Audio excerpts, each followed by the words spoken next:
My dear students, this is women working in India.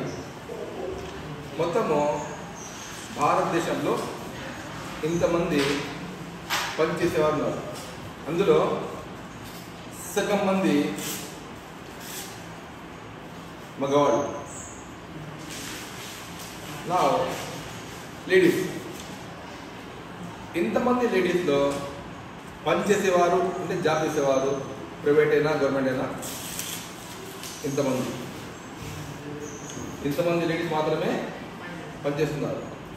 ఆ పనిచేసే వారిలో కూడా పెళ్ళి తర్వాత పెళ్లి చేసేవారు ఇంతమంది.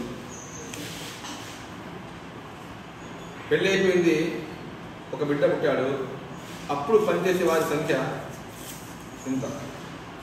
ఫస్ట్ బిడ్డ అయిపోయిందా, ఇప్పుడు నెక్స్ట్ బిడ్డ, రెండో బిడ్డ పుట్టిన తర్వాత పనిచేసే వారి సంఖ్య ఇది మారాలి. ఎలాగైతే పురుషులు రిటైర్మెంట్ వరకు పనిచేస్తారో 55, 50 నుంచి 60, అలా మహిళలందరూ భారతదేశంలో లాస్ట్ వరకు పనిచేయాలి. అలా పనిచేయడానికి అందరూ సహకరించాలి. Thank you.